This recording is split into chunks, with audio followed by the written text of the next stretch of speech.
ಆತ್ಮೀಯರೇ ನಮಸ್ಕಾರ. ಪರಿವಾರ್ ಟಿವಿಗೆ ಸ್ವಾಗತ ಸುಸ್ವಾಗತ. ನಾನು ಮಣಿಕಂಠ ಸೂರ್ಯ. ಇವತ್ತಿನ ಈ ಸಂಚಿಕೆಯಲ್ಲಿ ವೈಕುಂಠ ಏಕಾದಶಿಯ ಬಗ್ಗೆ ತಿಳಿಸುವ ಪ್ರಯತ್ನ ಮಾಡ್ತೀನಿ. ಅದಕ್ಕೆ ಮೊದಲು ಪರಿವಾರ್ ಟಿವಿಗೆ ಸಬ್ಸ್ಕ್ರೈಬ್ ಮಾಡಿ, ಲೈಕ್ ಮಾಡಿ ಹಾಗೂ ಶೇರ್ ಮಾಡೋ ಮೂಲಕ ಪ್ರೋತ್ಸಾಹಿಸಿ. ಮುಂದಿನ ನೋಟಿಫಿಕೇಶನ್ಗಾಗಿ ಬೆಲ್ ಬಟನ್ ಪ್ರೆಸ್ ಮಾಡೋದನ್ನ ಮರಿಬೇಡಿ.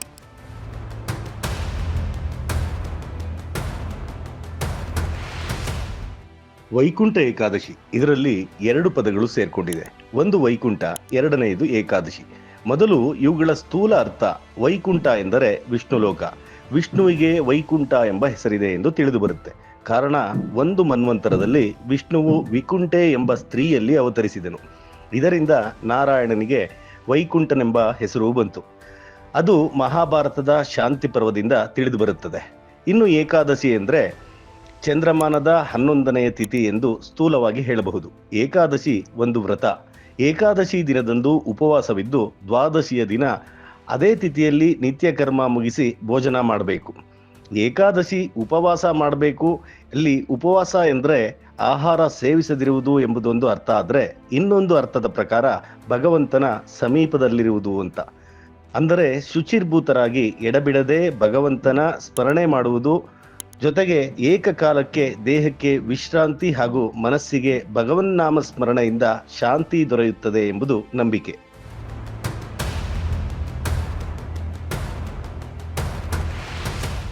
ಲೋಕೋಪಕಾರಕ್ಕಾಗಿ ವ್ಯಾಸರು 18 ಪುರಾಣಗಳನ್ನು ರಚಿಸಿದರು. ಇಂತಹ ಪುರಾಣಗಳಲ್ಲಿ ನಾರದೀಯ ಪುರಾಣ ಸಹ ಒಂದು.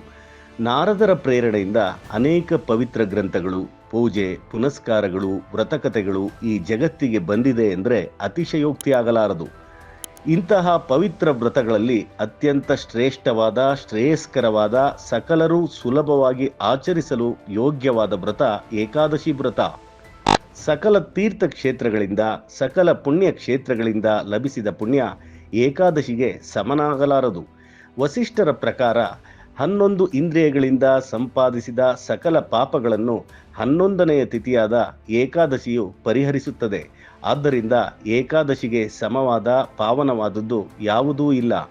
ವೈಕುಂಠ ಏಕಾದಶಿಯ ದಿನ ಶ್ರೀಮನ್ನಾರಾಯಣನ ದರ್ಶನ ಮಾಡಿ ವೈಕುಂಠ ದ್ವಾರದ ಮೂಲಕ ಹೊರಬರಬೇಕು. ಹೀಗೆ ಮಾಡಿದರೆ 7 ಜನ್ಮದಲ್ಲಿ ಮಾಡಿದ ಪಾಪಗಳು ನಾಶ ಆಗುತ್ತದೆ ಅನ್ನೋದು ನಂಬಿಕೆ. ಅಲ್ಲದೆ ವೈಕುಂಠ ಏಕಾದಶಿಯು ಪವಿತ್ರ ದಿನ. ಅಭ್ಯಂಜನ ಮಾಡಿ ಶ್ರೀನಿವಾಸ ಉತ್ಸವ ಮೂರ್ತಿಯ ಜೋಕಾಲಿಗೆ ತಲೆ ತಗ್ಗಿಸಿ ವೈಕುಂಠ ದ್ವಾರದಿಂದ ಹೊರಬಂದರೆ ಮುಕ್ತಿ ಕಟ್ಟಿಟ್ಟ ಬುತ್ತಿ ಎನ್ನುವ ನಂಬಿಕೆ ಕೂಡ ಇದೆ.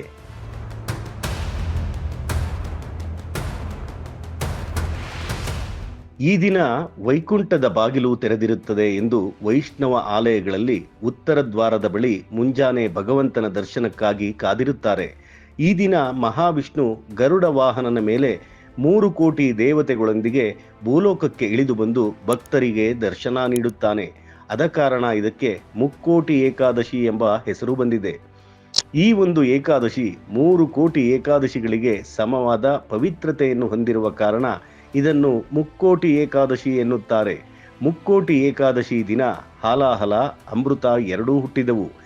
ಇದೇ ದಿನವೇ ಶಿವನು ಹಾಲಾಹಲವನ್ನು ನುಂಗಿ ಜಗತ್ತನ್ನು ಉಳಿಸಿದ. ಮಹಾಭಾರತ ಯುದ್ಧದಲ್ಲಿ ಭಗವದ್ಗೀತೆಯನ್ನು ಶ್ರೀಕೃಷ್ಣನು ಅರ್ಜುನನಿಗೆ ಉಪದೇಶಿಸಿದ ದಿನ ಎಂಬ ನಂಬಿಕೆ ಇದೆ.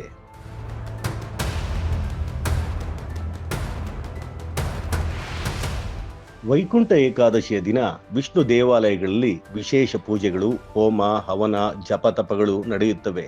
ಈ ದಿನ ಉಪವಾಸ ಹಾಗೂ ಜಾಗರಣೆ ಮಾಡಿದರೆ ಒಳ್ಳೆಯದು. ವಿಷ್ಣು ಪುರಾಣದ ಪ್ರಕಾರ 2 ರಾಕ್ಷಸರು ತನಗೆ ವಿರೋಧವಾಗಿದ್ದರೂ ವೈಕುಂಠ ಏಕಾದಶಿ ದಿನ ತನ್ನ ಬಾಗಿಲನ್ನು ತೆರೆದಿರುತ್ತಾನೆ. ಈ ಕಥೆಯನ್ನು ಕೇಳಿದವರಿಗೆ ಮೋಕ್ಷ ಪ್ರಾಪ್ತಿಯಾಗುವಂತೆ ವೈಕುಂಠದ ಬಾಗಿಲನ್ನು ತೆರೆದಿಡುವಂತೆ ಬೇಡಿಕೊಳ್ಳುತ್ತಾರೆ. ಆದುದರಿಂದ ಎಲ್ಲ ವಿಷ್ಣು ದೇವಾಲಯದ ಬಾಗಿಲುಗಳನ್ನು ಈ ದಿನ ತೆಗೆದಿರುತ್ತಾರೆ. ಮಾಮೂಲಿ ದಿನಗಳಲ್ಲಿ ಉತ್ತರ ದ್ವಾರಗಳನ್ನು ಮುಚ್ಚಿರುತ್ತಾರೆ. ಆದರೆ ವೈಕುಂಠ ಏಕಾದಶಿ ದಿನ ಬಾಗಿಲನ್ನು ತೆಗೆದಿರುತ್ತಾರೆ. ವೈಕುಂಠ ಏಕಾದಶಿಯ ದಿನ ತಿರುಮಲೆ ತಿರುಪತಿ ದೇವಾಲಯದಲ್ಲಿ ಉತ್ತರ ದ್ವಾರವನ್ನು ತೆರೆದಿರುತ್ತಾರೆ. ಪದ್ಮ ಪುರಾಣದ ಪ್ರಕಾರ ವಿಷ್ಣುವಿನಿಂದ ಬಂದ ಶಕ್ತಿಯಿಂದ ಮುರ ಎಂಬ ರಾಕ್ಷಸನನ್ನು ಸಂಹರಿಸಿದ ದಿನವಂತೆ.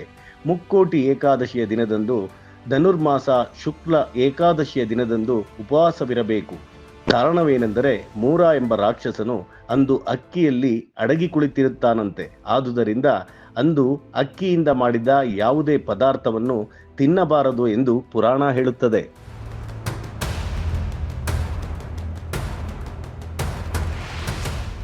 ಮುಕ್ಕೋಟಿ ಏಕಾದಶಿಯ ಒಂದು ದಿನ ಉಪವಾಸವಿದ್ದರೆ ಮಿಕ್ಕ 23 ಏಕಾದಶಿಗಳಲ್ಲಿ ಉಪವಾಸವಿದ್ದಂತೆಯೇ ಎಂದು ವಿಷ್ಣು ಪುರಾಣದಲ್ಲಿ ಹೇಳಲಾಗಿದೆ.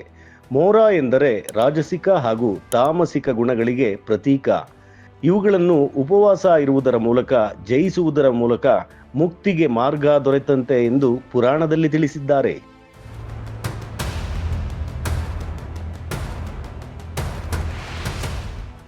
ಆತ್ಮೀಯರೇ, ವೈಕುಂಠ ಏಕಾದಶಿಯ ದಿನದಂದು ಸುಲಭ ಮಂತ್ರವಾದ ಹರೇ ರಾಮ ರಾಮ ರಾಮ ಹರೇ ಹರೇ, ಹರೇ ಕೃಷ್ಣ ಕೃಷ್ಣ ಕೃಷ್ಣ ಹರೇ ಹರೇ, ಓಂ ನಮೋ ನಾರಾಯಣಾಯ, ಓಂ ನಮೋ ಭಗವತೆ ವಾಸುದೇವಾಯ ಈ ಮಂತ್ರಗಳನ್ನು ಜಪಿಸುತ್ತಾ ಭಗವಂತನ ಸಮೀಪವಿದ್ದು ಉಪವಾಸ ಮಾಡಿ ಶ್ರೀ ವಿಷ್ಣುವಿನ ಕೃಪೆಗೆ ಪಾತ್ರರಾಗೋಣ. ನೋಡ್ತಾ ಇರಿ ಪರಿವಾರ್ ಟಿವಿ. ಸಬ್ಸ್ಕ್ರೈಬ್ ಮಾಡಿ, ಲೈಕ್ ಮಾಡಿ ಹಾಗೂ ಶೇರ್ ಮಾಡಿ. ನಮಸ್ಕಾರ.